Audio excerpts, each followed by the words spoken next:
Les escapades de Rémi André.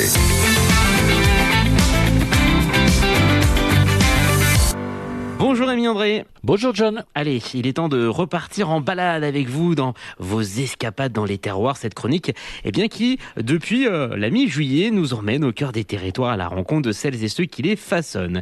Rémi, après le Comminges la semaine dernière, où est-ce que vous avez bien décidé de nous amener cette semaine ?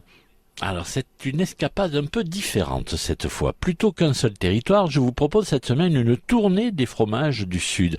Ceux que nous avons croisés au fil de nos précédentes escapades, entre le Laguiole de l'Aubrac, le Cantal, le Salers, le Rocamadour. Et comme chaque lundi, c'est l'occasion de s'arrêter sur ce qui fait la qualité de nos fromages français. À commencer par ce fameux label AOC devenu AOP à l'échelle européenne. Un label dont l'histoire commence précisément avec le fromage que nous allons découvrir aujourd'hui, le Roquefort, tout premier produit à avoir obtenu l'AOC en France il y a 101 ans cette année, c'était en 1925. Alors voilà, poser le décor, nous allons maintenant à Roquefort-sur-Soulzon, dans l'Aveyron, où je suis allé à la rencontre de Bernard Roch. Alors lui, c'est l'affineur dans les caves de la maison Société, un homme qui connaît chaque recoin de ces galeries naturelles creusées dans le Combalou, où le fromage de brebis vient patiemment développer ce fameux persillage bleu qui a fait sa renommée dans le monde entier. Un métier de patience et de sens transmis de génération en génération.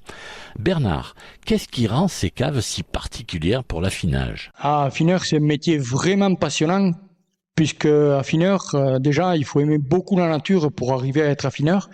Je dirais, parce que forcément, on travaille un produit noble qui est le Roquefort, qui est travaillé au lait cru, donc avec des différences quand même assez importantes. Et surtout dans des caves naturelles qui vont plus ou moins être différentes les unes des autres par le système de fleurine, bien sûr, puisque les fleurines vont souffler plus ou moins, et en fonction des fleurines, aucune fleurine ne souffle pareil. Vous parlez des fleurines. Alors, je suis innocent, je ne sais pas ce que c'est. C'est quoi une fleurine ? Alors une fleurine, c'est une faille naturelle dans la montagne du Combalou qui va amener de l'air frais et humide, 7-8 degrés, 95 à 98% d'hygrométrie, dans la cave pour simplement refroidir la cave. Il faut savoir qu'à Roquefort, c'est uniquement les fleurines qui vont ventiler les caves. Par rapport à l'AOP, on n'a pas le droit de ventiler des caves autrement que par des fleurines. Et ensuite, c'est pour avoir la bonne température au niveau des fromages pour qu'on va ouvrir ou fermer la fleurine. Donc l'important, c'est de bien anticiper les choses, parce que forcément, quand les fleurines soufflent, pas de problème, vous pouvez avoir la cave à température idéale. Quand les fleurines ne soufflent pas, on va travailler à ce moment-là avec la quantité de fromage qu'on met à l'intérieur. Plus on met de fromage à l'intérieur, ils sont comme vous et moi, ils respirent, ils développent de la chaleur. Donc du coup, ils vont faire élever la température, donc plus on en met, plus on fait monter la température de la cave. Être affineur aujourd'hui, ça implique de connaître certes le fromage, mais pas que. Le goût, les textures, le sel, vous en parliez, Ouais. Vous êtes un véritable chimiste. On travaille en deux temps.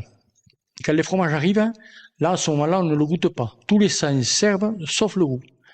Autrement dit, on va sonder nos fromages, on va regarder la texture, regarder les points de fermentation qu'il pourrait y avoir, s'il peut y avoir des défauts particuliers.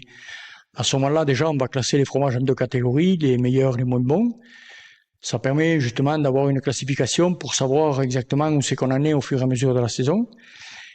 Et ensuite, bien sûr, juste avant le conditionnement, tous les fromages sont dégustés pour être classés, des meilleurs au moins bons. Mais je trouve qu'on est arrivé à avoir une très bonne qualité et être constant tout au long de l'année. On fabrique pendant 7 mois et on vend sur 12 mois. Autrement dit, à un moment donné, on passe de fromages qui ont 1 an, quasiment, à des fromages qui ont 3-4 mois. Donc ça, pour que le consommateur ne voit pas la différence, c'est très difficile. Rémi, grâce à Bernard Roch, c'est un vrai plongeon dans les entrailles du Combalou. Oui, et cette tournée des fromages AOP se poursuit dès demain, direction le Lot avec Éric Chauffeton, pour partir à la découverte du Rocamadour. Vivement demain, toujours à la même heure. Les escapades de Rémi André.